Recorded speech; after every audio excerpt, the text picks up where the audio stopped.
दोस्तों आज के वक्त में गूगल मैप को कौन नहीं जानता। अगर आप किसी मुसीबत में फंस जाते हैं, किसी अनजान शहर में अटक जाते हैं, तो आप तुरंत ही अपने फ़ोन से गूगल मैप को शुरू करके वहां का रास्ता निकाल लेते हैं। लेकिन आपके फ़ोन में गूगल मैप ही क्यों होता है? कोई दूसरा ऐसा कोई नेविगेशन सिस्टम क्यों नहीं? तो चलिए आज बात करते हैं ऐसे एक इंडियन नेविगेशन सिस्टम के बारे में। वैसे दोस्तों गूगल मैप के फ़ायदे तो काफ़ी सारे हैं, दिक्कत केवल यही है कि वो भारत का नहीं बल्कि अमेरिका का है। इसलिए हमारा पूरा डेटा भारत में ना होकर विदेशों में होता है।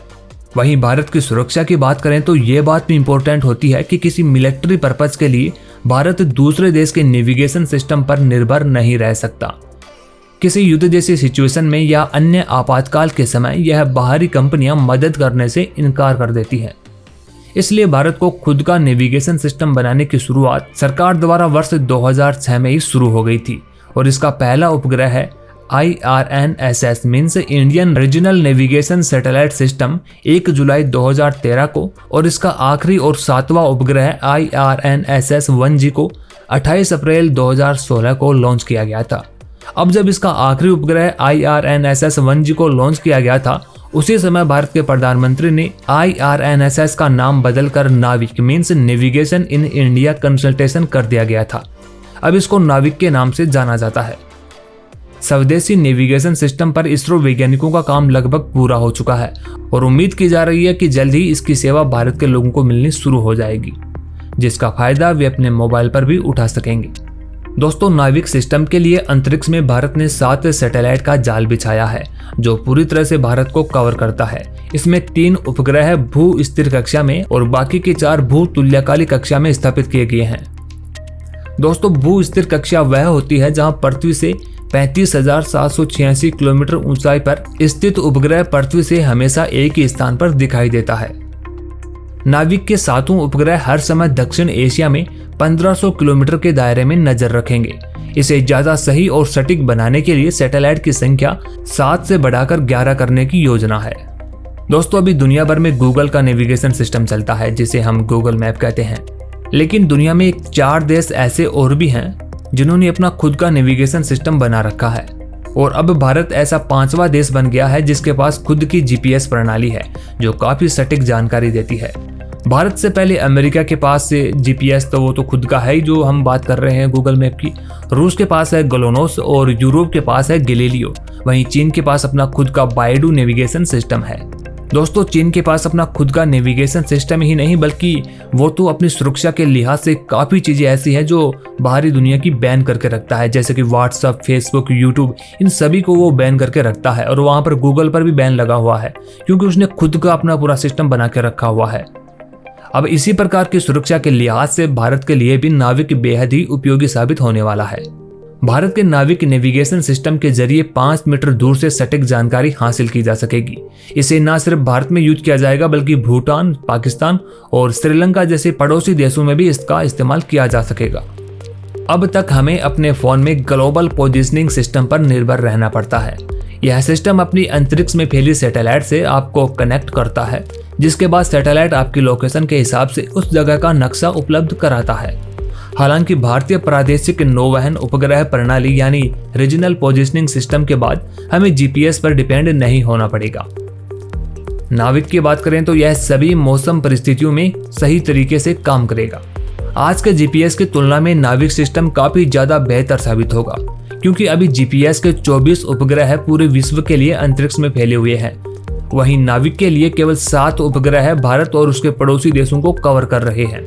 GPS के उपग्रह मध्यम पृथ्वी कक्षा में स्थित होते हैं, वहीं नाविक के 7 उपग्रह भू समकालिक कक्षाओं में स्थापित हैं। इसलिए भारत के आसपास के 1500 किलोमीटर के क्षेत्र में एक रिसीवर के लिए वे हमेशा उनकी पहुंच बनी रहती है।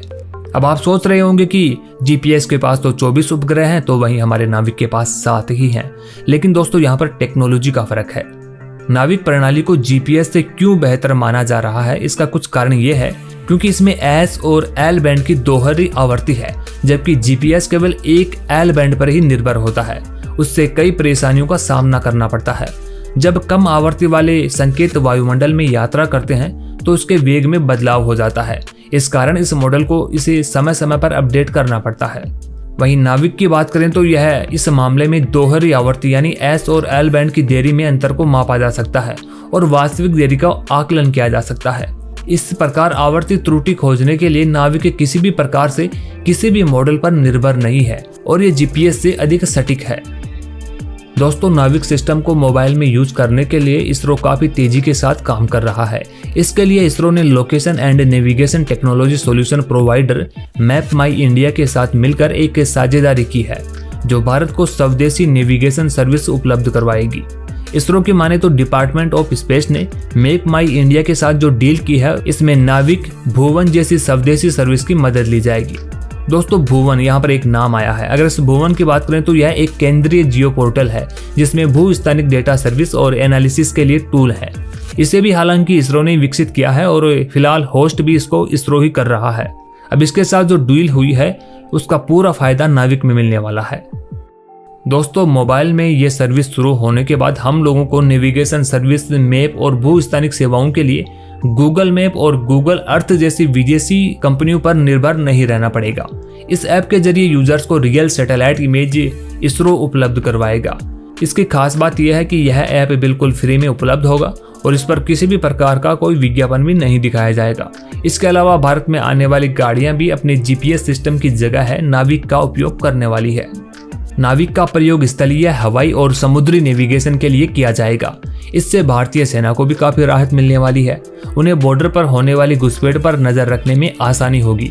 साथ ही साथ जलमार्ग की घुसपैठ पर भी नजर रखी जा सकेगी। सैन्य लिहाज से दोस्तों कहा जाए तो ये काफी इम्पोर्टेंट है, क्योंकि एक बार भारत के साथ अमेरिका ने इसी मामले में बड़ा धोखा किया था। बात मई 1999 की है। पाकिस्तानी सैनिक घुसपैठियों की तरह कश्मीर में घुस आए थे और उन्होंने करगिल में कई पहाड़ियों पर कब्जा जमा लिया था। ऐसे में भारतीय सेना ने मिशन की शुरुआत की। घुसपैठियों की सही लोकेशन पता करने में उन्हें दिक्कतों का सामना करना पड़ रहा था। इसलिए भारत सरकार ने अमेरिका से मदद मांगी। क्योंकि उस वक्त केवल उसके पास ही अपना GPS सिस्टम था, तो भारत को उससे मदद मांगनी ही पड़ी। अमेरिका चाहता तो अपने GPS सिस्टम से करगिल में छिपे आतंकवादियों की सही जानकारी दे सकता था, लेकिन ऐसा नहीं हुआ। भारत सरकार की उम्मीदों पर पानी फेरते हुए अमेरिका ने ऐसा करने से मना कर दिया। हालांकि उस समय भारत युद्ध जीत चुका था, लेकिन इसी बहाने भारत ने अमेरिका का दोगलापन भी देख लिया था और तभी से भारत को यह महसूस हो गया था कि खुद का नेविगेशन सिस्टम होना कितना जरूरी है। अमेरिका ने 1973 में GPS पर काम शुरू किया था और इसने सन 1995 से काम करना शुरू कर दिया था। ऐसे में ये अमेरिका के ऊपर निर्भर करता है कि वह कब और कितनी GPS सुविधा हमें उपलब्ध करवाएगा। खासकर युद्ध या किसी प्राकृतिक विपदा के समय तो अमेरिका से उम्मीद ही नहीं की जा सकती कि वह अपनी इस तकनीक को इस्तेमाल करने के लिए हमें दे दे। तो अब नाविक के शुरू होने से भारत को काफी ज्यादा फायदा होने वाला है। वहीं दोस्तों, ये आपदा प्रबंधन में भी काफी कारगर होगा। इसके इस्तेमाल से नुकसान का जल्द से जल्द आंकलन करके सुदूर इलाकों में मदद पहुंचाई जा सकेगी। इससे कम समय में वहां का ज्यादा डाटा प्राप्त किया जा सकेगा। पहले हमें इस जानकारी के लिए अमेरिका पर निर्भर रहना पड़ता था, लेकिन अब वो झंझट मिट जाएगा। नाविक से खेती करने में भी मदद मिलेगी। इसकी मदद से मिट्टी की गुणवत्ता को लेकर, मौसम और फसल को लेकर सलाह दी जा सकेगी। इसके अलावा जंगल में होने वाली दुर्घटनाओं जैसे आग आदि पर नजर रखी जा सकेगी। इसके साथ ही जानवरों पर भी खासकर ज्यादा नजर रखी जा सकेगी। नाविक को भारत के भौगोलिक क्षेत्र के हिसाब से तैयार किया गया है, ताकि भारत की तंग गलियों और पगडंडी वाले रास्तों पर भी यह सटीकता से काम करे। दोस्तों, भारत के इसरो द्वारा तैयार किए गए खुद के नेविगेशन सिस्टम पर आपकी क्या राय है, ये हमें कमेंट बॉक्स में लिख करके जरूर बताएं। और हाँ, अगर वीडियो अच्छी लगी तो इसे एक लाइक जरूर कर दें। साथ ही साथ ऐसी और भी वीडियोस देखने के लिए चैनल को सब्सक्राइब जरूर कर दें।